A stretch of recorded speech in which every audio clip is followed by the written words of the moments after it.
যতই পাণ্ডিত্য লাভ করি যদি গৌরাঙ্গ ভজনা না করি সবকিছুই বৃথা। কিরকম বৃথা? অন্ধের সামনে যেরকম আয়নায় দেখতে পারো না, তাই বলছে দর্পণে কিবাকার কিবাকার অধ্যয়ন লোচন বিহিত জন।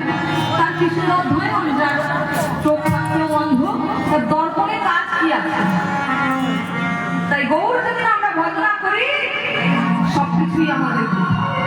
আর যে গৌর চরণ সার করেছে সে যদি পড়াশোনা নাও শেখে তার সার্থক মানব জীবন।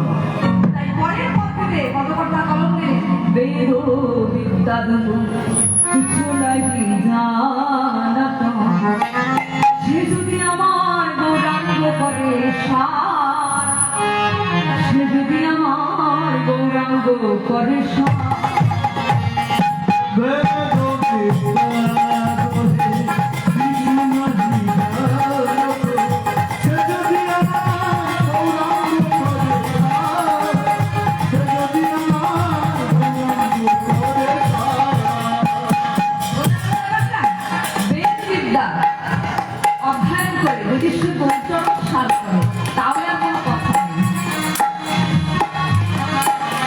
ঠাকুর নয়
গৌরাঙ্গের গুণের কথা বলেছি, যতটুকু পেরেছি যত সামান্য। এবার আমরা লীলা আস্বাদন করবো। তো আজকে যে বিষয়বস্তু আমরা আস্বাদন করতে চলেছি, আজকে পরিবেশিত লীলা হলো মধুময় শ্রীরাম বৃন্দাবনে শ্রীকৃষ্ণের মালিনী বেশি মিলন। কেমন ভাবে শ্রীকৃষ্ণচন্দ্র রাধারানীর সঙ্গে বৃন্দাবন মাঝখানে মিলিত হয়েছিলেন, সেই কথা আজকে আপনাদের শ্রবণ করাবো, আস্বাদন করাবো। একটু ধৈর্য ধরে শুনুন। তো বৃন্দাবন তো আমরা যাবো, কিন্তু এতক্ষণ তো আমরা নবদ্বীপে ছিলাম না, তাই তো? তো বৃন্দাবনে যেতে গেলে কি করতে হবে? গাড়ি ভাড়া করতে হবে। তো অনেক দূর পথ বৃন্দাবনে, তাই তো? কিন্তু সময় তো আমাদের কম। সব থেকে কম সময় চলে কে না এই মন। দেহ পরীক্ষা, হ্যাঁ, আমাদের এই দেহ তো অনেক পরীক্ষা দরকার নেই। আমরা মন নিয়ে বৃন্দাবনে চলে যাবো খুব তাড়াতাড়ি। তাই সবাই মিলে করতালি দিয়ে একসাথে গাইবেন, চলো রে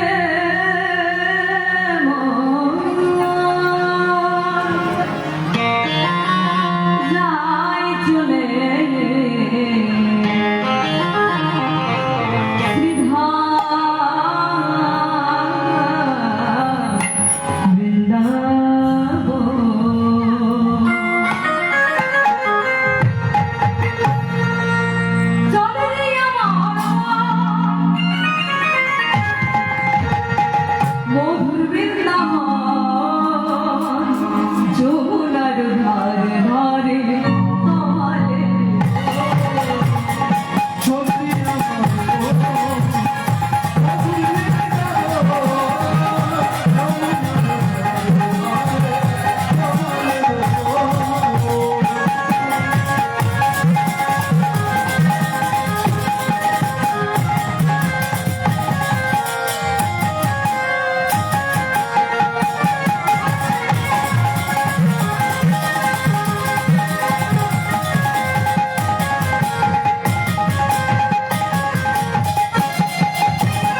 একটু বলুন রাধে রাধে সবাই মিলে রাধে রাধে বলো রাধে রাধে বলো রে মন যদি যাবি বৃন্দাবন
বৃন্দাবনে এসে গেছি এবার বৃন্দাবনের লীলা শ্রবণ করবো আমরা প্রথমে দেখছি কি একটুখানি ফিরে যেতে হবে আমাকে কেন যেখান থেকে না করলে বোঝা যাবে না তো ভাবটা কি আছে বহু সুন্দর জানাচ্ছেন আমরা তো ডাইরেক্ট বৃন্দাবনে জানতে পারি না কোনো কিছু তো বহু সুন্দর জানাচ্ছেন কি বলছেন ও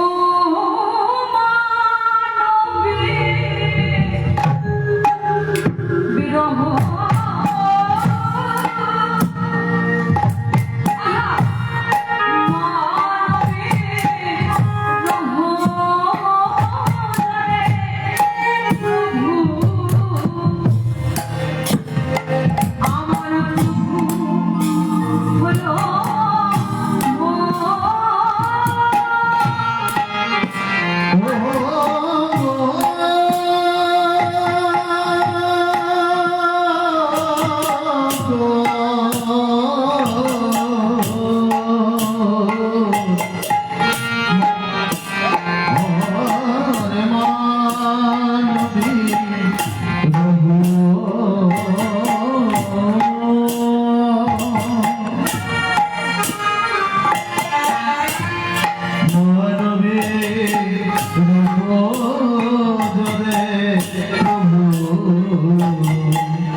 তরে প্রভু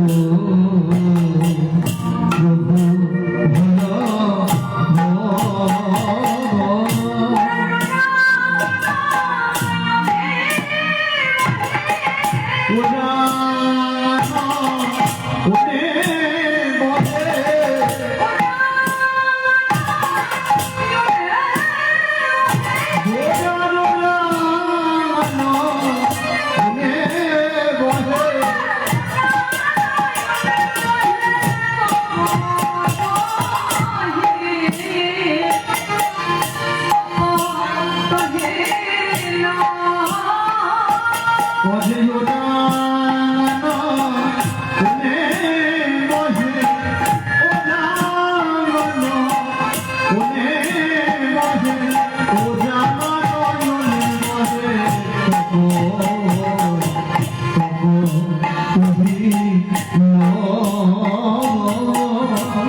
ভলো তাই পদাবলিতে কলম দিচ্ছে নাকি এবার আমরা কৃষ্ণলীলার মধ্যে প্রবেশ করে দিলাম। তো ভালোবেসে দর্শন করছে কত সুন্দর। আমরা এখন অপ্রাকৃত বৃন্দাবনের লীলা দর্শন করছি। তো দর্শন করছি কি ভাইয়া কি বিনোবান আমার না তোর সে কদম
বিনোদিনী আসবার জন্য পথপানে চেয়ে দাঁড়িয়ে আছে কে? না নাগর, শ্যাম সুন্দর। এবারে দাঁড়িয়ে আছে ঠিক এমনি সময় সম্মুখ দিয়ে বিনোদিনী সখীগণকে সঙ্গে নিয়ে যমুনার দিকে চলেছে জল আনতে।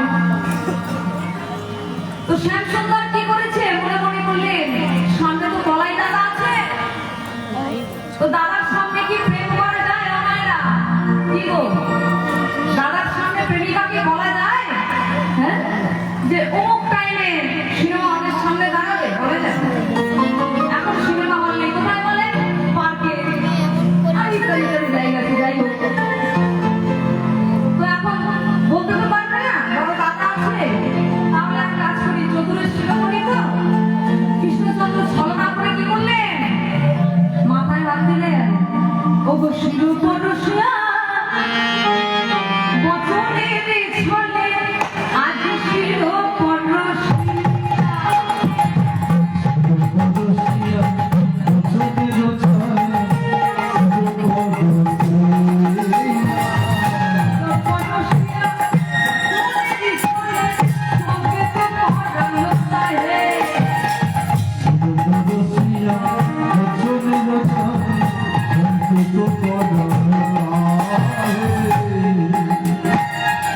শিরোপরশিয়া কি করছে গো? এই যে মাথায় কি থাকে? ও আপনাদের মাথায় আছে? কি আছে আপনাদের মাথায়? একটু জোরে বলুন, সাহস হচ্ছে না, মনে হচ্ছে কি না কি বলবে, কি বলবো, তাই তো? আপনাদের মাথায় কি আছে? চুল আছে। চুলকে ভালো কথায় কি বলে? কেশ। তো এই জন্য এই চুলটা কষ্ট করছে। তো মাথায় যে চুল আছে মানে কেশ আছে, কেশ কষ্ট করে সংকেত করছে কি আমি কেশরকুঞ্জে যাবো।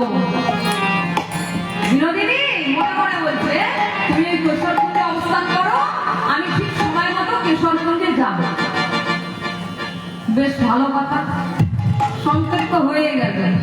এবার শ্রীমতী রাধারানী কি করেছে, যখনই বুঝতে পারলেন সংকেত করা মাত্র সখীদের বলল, ওই সখী আর দেরি করিস না, তাড়াতাড়ি চল, তাড়াতাড়ি আমরা জল নিয়ে ফিরে যাই, চল। কেন না, আমার বধূ কেশরকুঞ্জে আমাদের অবস্থান করতে বলেছে। না জানি বধূ আমাদের কাছে কোন শিবায় শিবাময় হয়ে যায়। চল না ললিতা, হ্যাঁ বিশাখা, চল না তাড়াতাড়ি যাই আমরা, চল চল কেশরকুঞ্জে যাই। কেশরকুঞ্জটাকে সাজাতে হবে তো, কেননা আমার প্রাণবধূ আসবে। তাই কেশরকুঞ্জে তাড়াতাড়ি করে যাচ্ছে। কেমন করে? সখীদেরকে নির্দেশ দিলে চল চল আমরা তাড়াতাড়ি কেশরকুঞ্জে যাই। ওগো রাধিকারা দেশে মনে নেই হলো সে কেশর রচনা।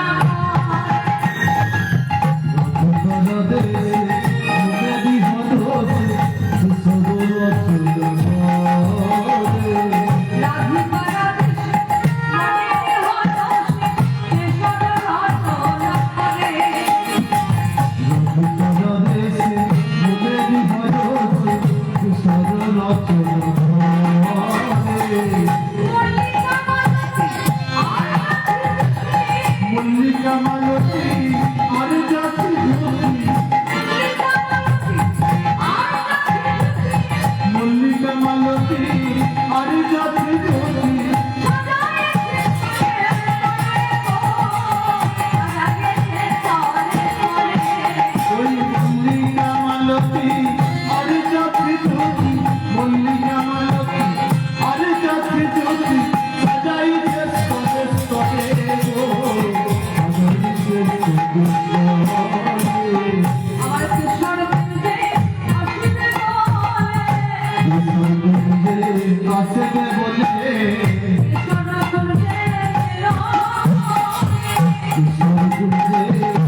কেশবগঞ্জে এসেছে, সখীদের আদেশ দিয়েছে, সখী যে যেমন করে পারিস সুন্দর করে সাজা কুঞ্জটাকে। কেন? আমার প্রাণবধূ আসবে, সে আমাকে কে স্পর্শ করে সংকেত করেছে। তাই ললিতা কি করছে? ওই একটি করে ডাল থেকে ফুল তুলে নিয়েছে, পুষ্প চয়ন করছে আর গাইছে, ডালে ধরে ফুল তুলিতে লাগিলা, ডালে ধরে ফুল তুলিতে লাগিলা, ওই ডালে ধরে ফুল তুলিতে লাগিলা, ধরে ফুল তুলিতে লাগিলা। ললিতা বিষম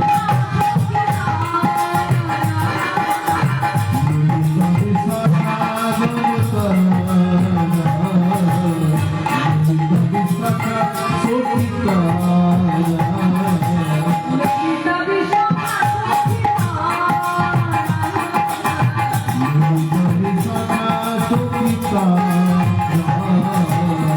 গাইলো সাজাইলো, সাজাইলো সাজাইলো,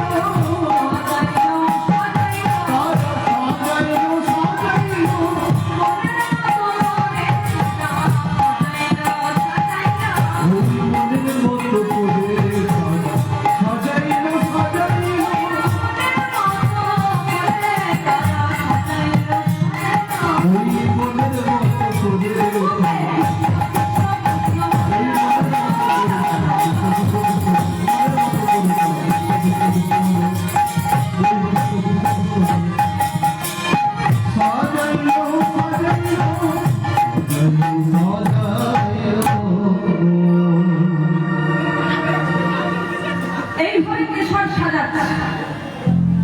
আর কেমন করে সাজাচ্ছে? ওরে ললিতা, ওরে বিশাখা, আমার বধূর জন্য শীত রচনা কর, ফুলের তৈরি কর, সবকিছু ফুল দিয়ে তোরা সাজিয়ে ফেল, যেন আমার বধূর কোমল অঙ্গে না আঘাত লাগে। আর আমি কি করবো জানিস? শোন সখী, আমি কি করবো? আমি বধুর লাগিয়া সে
পাখির ফুলের সাজা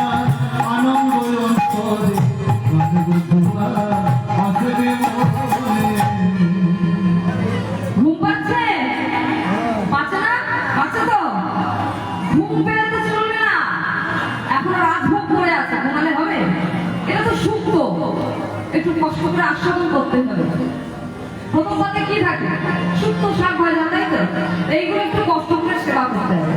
এরপরে আসবে রাজভোগ, রাসলীলা, অর্থাৎ সর্বশ্রেষ্ঠ লীলা আস্বাদন করবেন।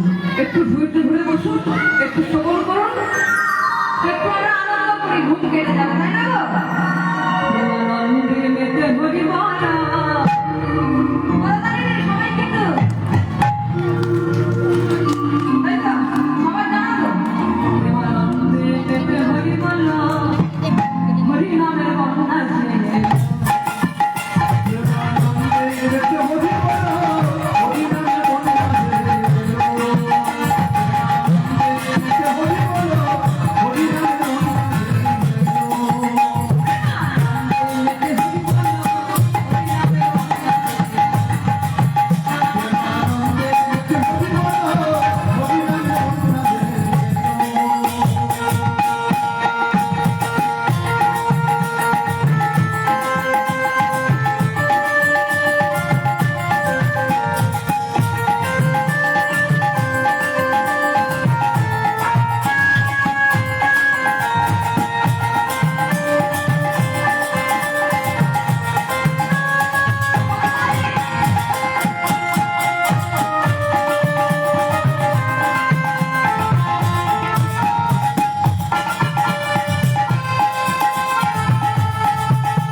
এই যে আজকে আমরা একত্রিত হয়ে হরিসভা মন্দিরে আসনে বসে আছি, সেটা কার অবদান? গৌরাঙ্গের অবদান। কেননা আজ থেকে 539 বছর আগে নবদ্বীপে জাতপাতের একটা বাঙালি ছিল। কোন সূত্রের যদি ছায়া মারাতো কোনো ব্রাহ্মণ, তাকে প্রায়শ্চিত্ত করে তবে ঘরে উঠতে হতো বাবা, তাই তো? কিন্তু আজকে আমার মহাপ্রভু এমনই করে দিয়ে গেছেন, কি সূত্রটি ব্রাহ্মণ কোনো জাতপাতের মালাই নেই। হরিবাসনের সবাই গায়ে গা ঠেকিয়ে বসে থাকে, তাই তো? কেউ কেউ আমাকে জিজ্ঞাসা করে তুমি কোন জাত? এইটা কার জন্য? এ আমার বহু সুন্দরের অবদান। হৃদয় বল হরিবল। আনন্দে মেতে হরি বল হরিনাম।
এইদিকে দেখুন রাধারানী কেমন সুন্দর করে এই সব সাজাচ্ছেন প্রাণ গোবিন্দ আসবেন বলে।